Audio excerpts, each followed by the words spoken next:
Welcome back to the Monday edition of the Afia Morning Show. It is a tragic day in Nigeria and across continents today as world leaders and Nigerians are mourning the loss of former President Muhammadu Buhari. He's expected to be buried in Daura, Katsina State today. President Bola Ahmed Tinubu has given the marching order to VP Kashim Shettima to go ahead and accompany the former president's corpse back to the country ahead of the burial. Sources are saying that we're going to have lots of global leaders probably coming into Nigeria, definitely coming into Nigeria to be a part of the funeral proceedings. With Islamic rites, things are evidently faster than people usually expect in other faiths. Oji Wachuku is here. Oji, it's a Black Monday. Good morning. Yeah, good morning. Black Monday. The loss of our president, ex-president Muhammadu Buhari, and commiserate with the family, right?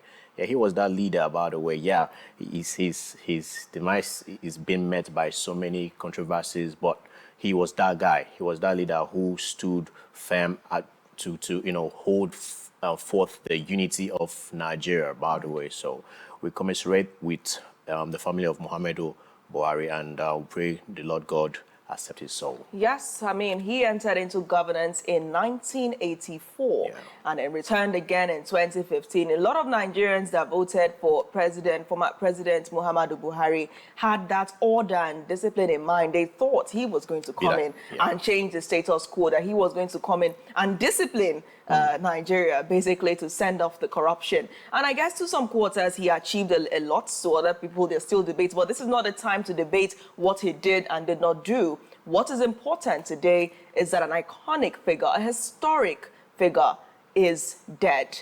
And that is why President Bola Ahmed Tinubu has ordered all national flags to be flown at half-mast, or what other people also call half-staff, as he said specifically in his address.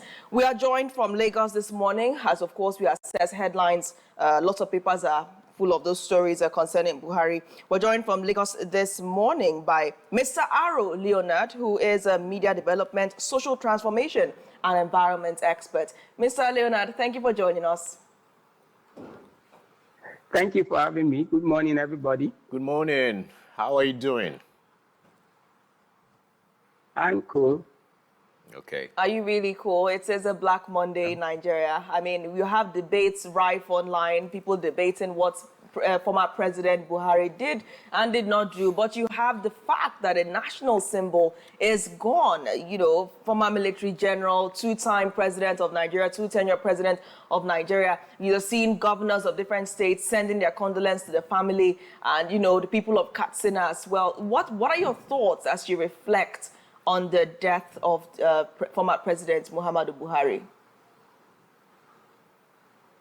Honestly speaking, irrespective of what the way it would have impacted anybody, when someone dies, it's a sad thing, and that's the first thing. So when anybody dies, irrespective of the age, irrespective of what is done, it's a sad thing. So that's why everybody is sad.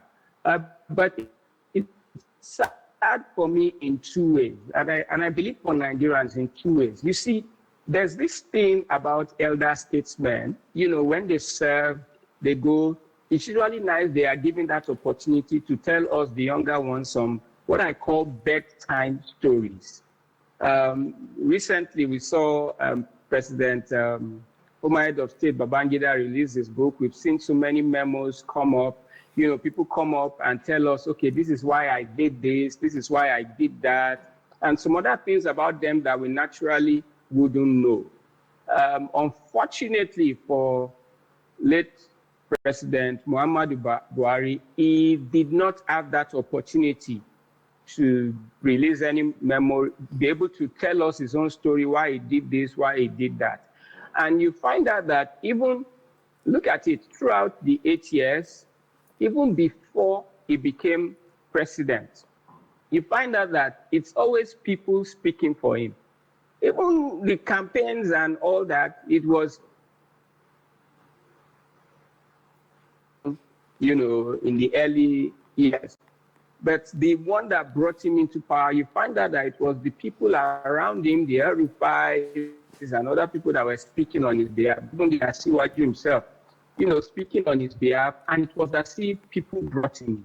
Now, when he came in, just like you said in your intro, a lot of expectations, people expected a lot of, and there were changes. Honestly, within those first couple of months when he came in, just the mere fact that, Buhari was in power, you find out people started doing things well.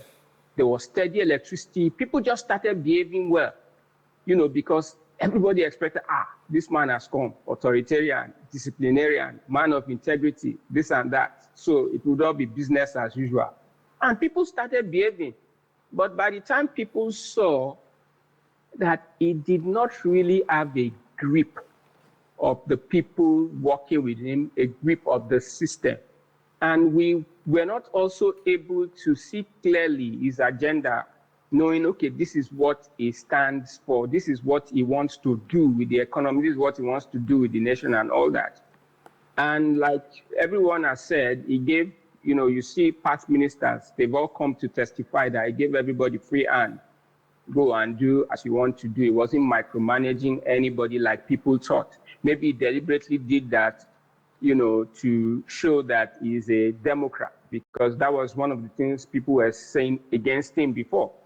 But that led to recklessness, let me put it like that, in the administration. And then at the end of the day, he got the blame for it. So we've not really had the opportunity, we're not going to have the opportunity to listen to the man, to know who this man really is, know why he did what he did, what he stands for, and irrespective of whatever negative thing any political leader has done, it helps us to remember things. But Nigerians generally, we have short memories. That's why we keep recycling these people over and over again. We would have forgiven him as Nigerians. We would have forgiven him, and then we'll listen to those nice bedtime stories, and we'll say, hey, yeah, and then it becomes, a hero, sort of, again. But right now, that opportunity is gone. He does not have it. All right, let's quickly now take a look at the headlines. You have, of course, given us a brief, quick analysis, and I'm sure we're still going to delve deeper into your thoughts as we begin the review now, beginning with the Punch. And the boldest story here, Tinubu ex-leaders gather for Buhari's burial in Daura today. Ex-president dies in London hospital at 82. Shetima arrives with corpse. National flags fly half-mast as Obasanjo governors lead tributes. Nigeria's U.S. exports plummets by $527 million amid rising trade tensions. Tributes as Awujale of Ijebuland passes at 91. Tinubu Abiodun orders mourn the life and legacy of a fearless monarch. On this day, a big pictorial there showing former President Muhammadu Buhari, who lived from 1942 to this year, 2025, describing his tenure, his legacy as a life of service. A nation mourns the death of a man who gave his all to Nigeria. Obasanjo, Atiku, Mark, Akpabio, Abbas, Barau, Bayo, and others mourn. Ogun governor announces passing of Awujale of Ijebuland, Oba Sikiru. Straight to Nigerian Tribune, Buhari, end of an era, dies in London clinic at 82. Tinubu, Obasanjo, IBB, Jonathan, Atiku, Obi, others pay tributes. Shetima Bajabiamila to accompany corpse back home, flags to fly at half-mast for 7 days. Emergency FEC holds Tuesday tight security at his Kaduna home. Away from there, Anyoku, other prominent or eminent citizens set for 3-day constitutional conference. NDLEA recovers cocaine from, it's kind of blurry there, cocaine from microwaves lipsticks, On the Nation, Buhari, Nigeria mourns. President's duty, honor, and a deep commitment to the unity and progress of our nation defined his life. Moving on straight to Daily Trust, Awujale dies at 91 after 65 years on the throne. Agitation for new states. LGAs dominate North's Constitution review hearings. And another pictorial there showing former President Buhari still described as end of an era. We have a statement here, a remark on excerpt taken from President Tinubu's speech that says, Buhari stood firm through the most turbulent times, leading with quiet strength, profound integrity, and an unshakable belief in Nigeria's potential. This was part of the release following the death of the former military general and president of Nigeria.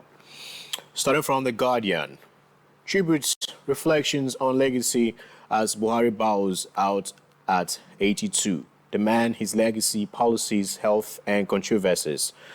2027 presidency may use courts to scuttle ADC Mark 1s. Contractors to shut down FCT roads in protest against indebtedness.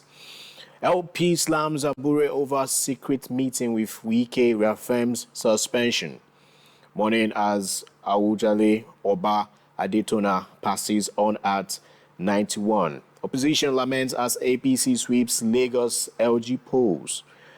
Tinubu Atiku distracting youths from nation building. Moving over to Daily Global. Buhari.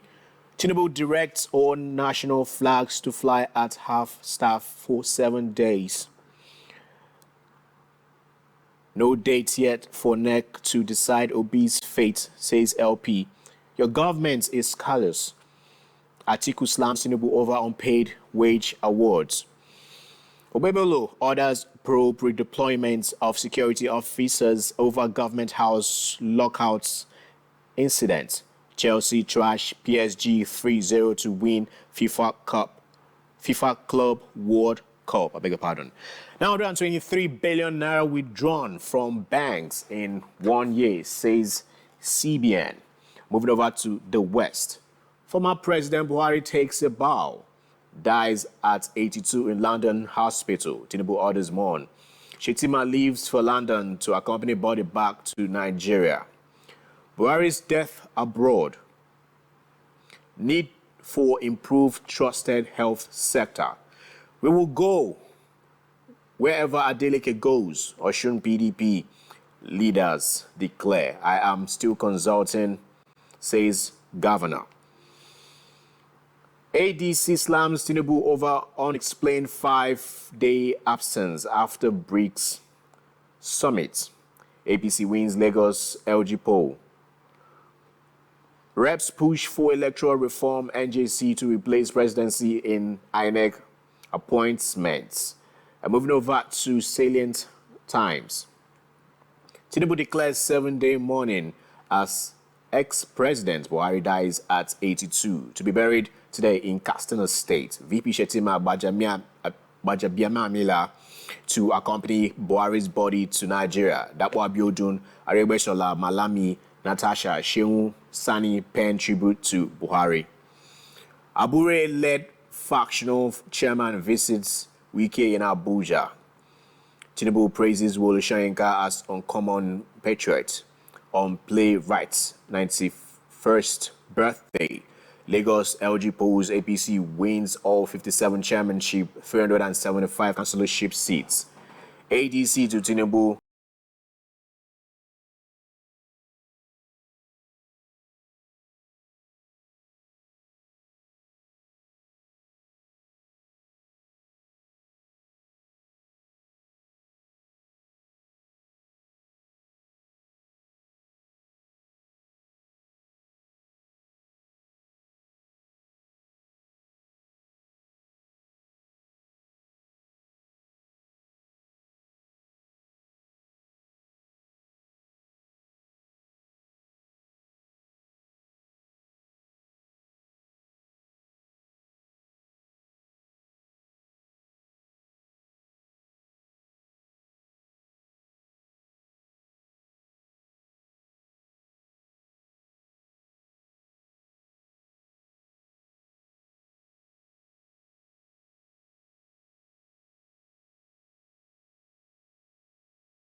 Welcome back. You're still watching the Afia Morning Show, and of course now we do start the newspaper review. Mr. Aro Leonard is still with us. Mr. Aro, we received a confirmation from our correspondent that VP Shetima has arrived in London to accompany former President Muhammadu Buhari's corpse back to Nigeria ahead of his burial in Daura, Katsina State today. How do you feel about this new information? What are your expectations at the burial to be held today? With mixed feelings, yes, it's proper. The government in Nigeria acted promptly, sent the VP there, which is normal, something that should be done. But the questions one would ask, because when this happened yesterday, I was flipping through a lot of international media stations and all that, even scrolling messages, there was nothing about that. And that speaks volume. Now we have High Commission to the United Kingdom. We would have expected, something like proper press remarks and statements from him, especially with the fact that according to Islamic rites, he has to be buried today. So I would have expected a lot more from the Nigeria High Commissioner to the UK on ground, to give a lot of information. It should be leading, all this from pictures we saw and all that. We didn't see, it didn't seem like there was Nigeria in the UK. And the truth about it is that when you go to the UK, you understand the way Nigerians are taken in the UK. It seems like we own the place. About how we are coordinated. You use every single opportunity to stamp your feet internationally to show that you're relevant. And that also speaks volume of the way we do things in Nigeria. I flipped through media organizations from the UK, France, Germany, the US, China here, that is all over the place here. And up till this morning, there was nothing about this man who ruled Nigeria twice. And, so it really speaks, volume. And I think we need to look at that and see how we reorganize ourselves so that we are respected internationally, and whoever is leading whatever position in Nigeria is able to stand firm, speak firm, let the world not see us as a set of people who are not very organized. We should do better, with this, and that's my take on it. Mr. Aro, let's speak to the issues right now. Is disheartening what you just is a salient point you just made right now, and is disheartening that you flip through the international media channels and no one is talking about a 2 times or even 3 times president. The 8 years as a democratically elected president and that as a military elected president. What could be wrong? What are the issues? Let's just call a spade, not a cousin of a shovel. And also, is this a silent revolt against Nigeria and also the Nigerian people regarding the perception, as you stated, yes, when he came into office in 2015, things aligned, started changing because of the personality of who Muhammadu Buhari is and known for, his integrity and all that. He calls truth to order and all that, right? So what could be the problem? What happened, literally? Can we, try to analyze what the real issues were? All people actually, are revolting silently. It's not revolt. It's just the way we've been over the couple of years. See, Nigeria did things in the world that even the US could not do. See all the conflicts that the UN and so on have been trying to solve for how long? How many have they been able to solve? We dealt with apartheid in South Africa. We ended the Liberian Civil War and so on. We had a civilian, in quotes, even though former military president Obasanjo, there was a coup in a country, and he placed just a simple phone call and said, hey, I give you 10 days to leave that office, and the coup plotters left. That is who Nigeria is. When you look at our entertainment sector, see the way the biggest stars in the world, the Beyoncés and co, are struggling just to align themselves with Little Whiskey and Davido and Burna Boy and so on. Look at our football stars. See the way Okocha is revered even after retirement. Look at it. But politically, structurally, the government in Nigeria over the past couple of years has made us look inferior. We come out each time we are coming to beg. When you listen to the way they attend any international organization or you receive any international person from anywhere, it's like we're always begging. What can you do for us? What can you do for us? That's why you said funding stops and we are crying. And because of that, a lot of lack of treatment for HIV. It's because of how we placed ourselves structurally as a government. And that is really sad. And I think that is one thing the current administration should take up. Look at the number of international trips that was done during the Buhari era. Now, for this to happen, it means that there was no real connection with the international world when it comes to those kind of trips. We've had people pass on before in Nigeria. People even less known. I remember when Professor Babatunde Oshoti-Mehin passed on. He was just DG of NACA. And the way the entire world took the story, it was all over the international media and things like that. And this is happening. It just shows that something has gone fundamentally wrong with our international relations.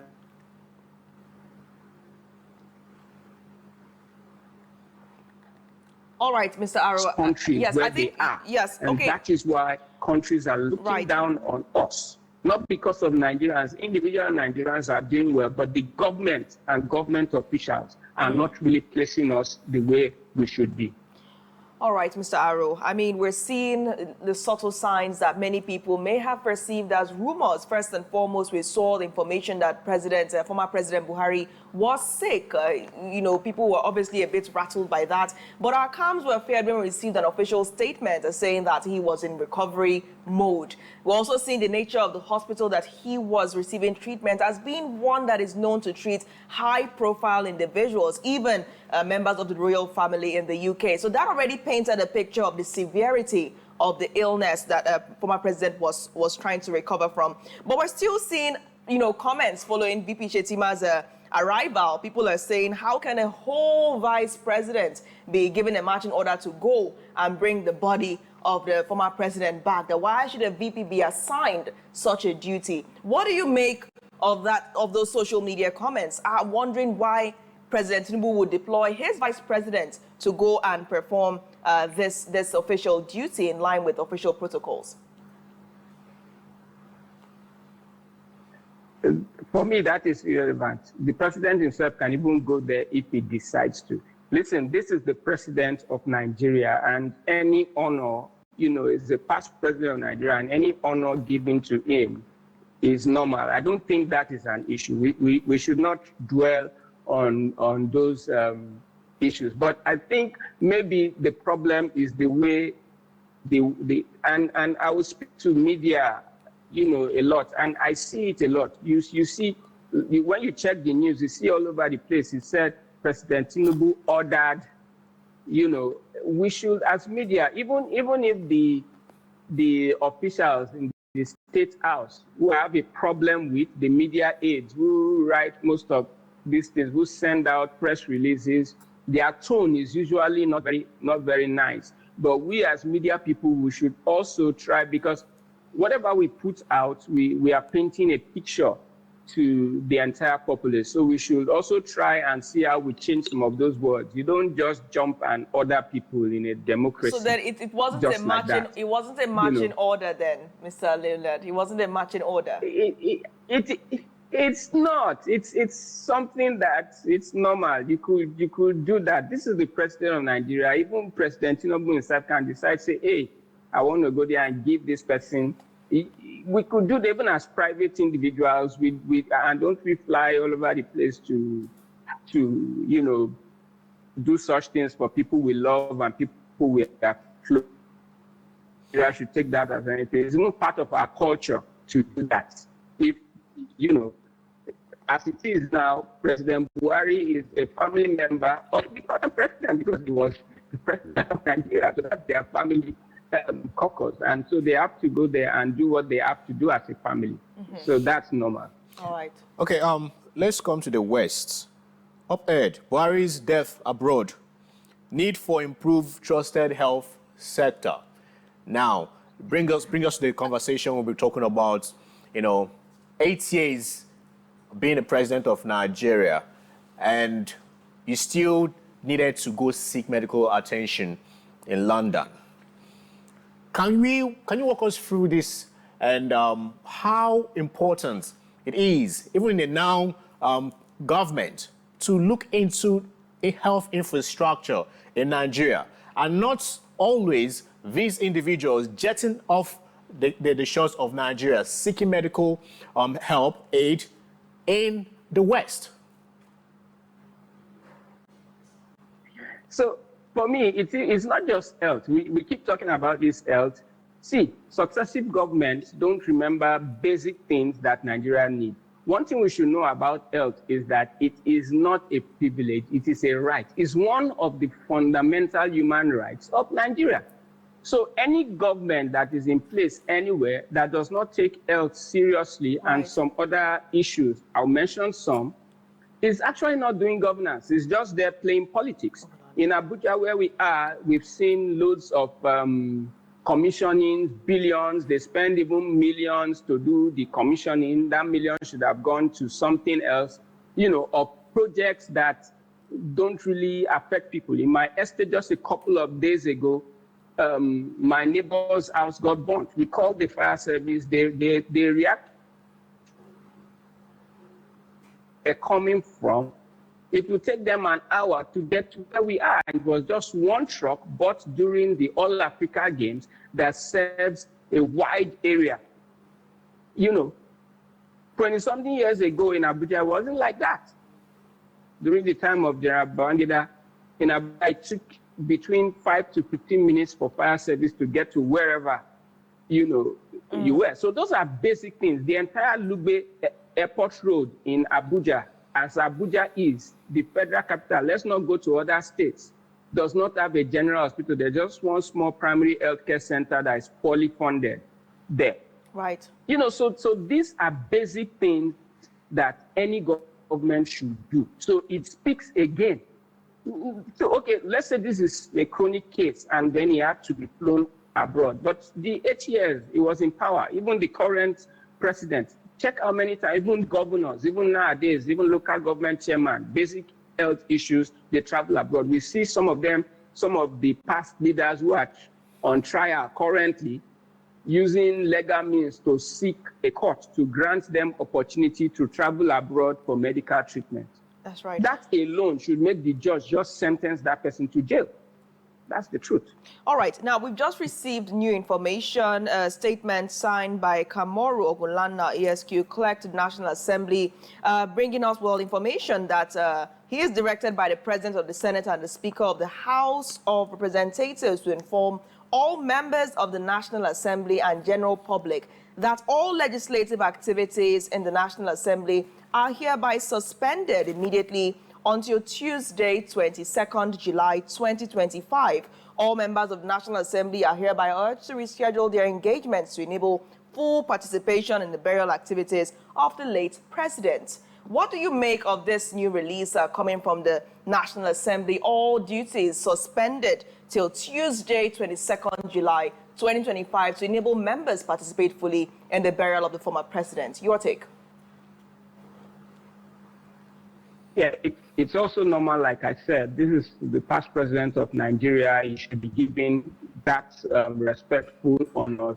So they can't be doing work while that event is going on. When the flag is flown at half-mast, everything is altered. Now, when I say everything, and that's where we get it wrong in Nigeria, you now find the normal lower level civil servants and all that. They'll now say, hey, yeah, we are money. The thing work you are supposed to do, you won't do it. No, it does not affect normal services that are supposed to go on normally. You don't halt such things because your Oga is suspending his activity because the former president died. Doesn't mean that you, as the staff working for him, you stop doing what you're doing. It does not affect you.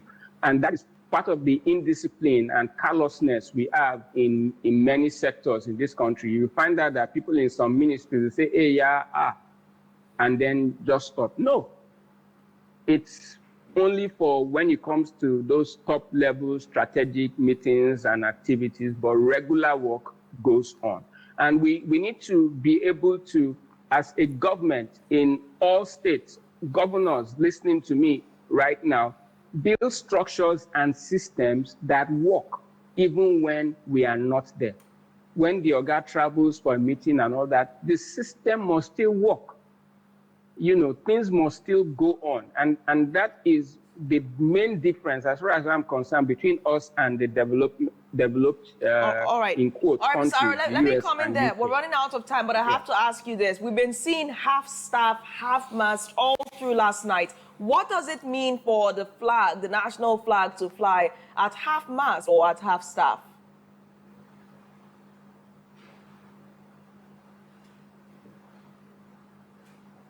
Mr. Aro, go ahead. It's a part of normal, governance all over the world, even in democracy, the governance all over the world, even in democracy, has roots in military beliefs and military stuff. Even in the great Benin Kingdom, it's always like that. So when the nation or a group of people are in mourning, it's just a sign of respect that, oh, we miss you, and something like that. So it's a normal thing that everybody has to respect and know that, hey, we've lost someone. Even in traditional burial rites, there are things like that are done. Now, the national flag is a symbol as a nation. So you find out that in some local areas in the East, for instance, there are certain things they will say, okay, the market should be shut today. Right. So it's the same thing, where it just shows that, A, we are suspending normal things we are doing just because we respect and honor you. Okay, regarding, the turnout of events, pre-post the death of ex-President Muhammadu Buhari, what lesson or lessons should this teach us as a nation, as a country, regarding governance? What lessons are we meant to learn from the life and times of President Muhammadu Buhari? I'll go back to what I said about bedtime stories. We should all know the present administration, everybody in power, know that when you are in power, you will not have an opportunity to really explain to Nigerians why you took certain decisions. And then you don't know whether you have the opportunity to tell Nigerians that. Abacha never had the opportunity to tell us his side of the story. There are many people who believe that the 8 years of President Muhammadu Buhari was one of the worst for Nigeria. I got it, by it. And even the military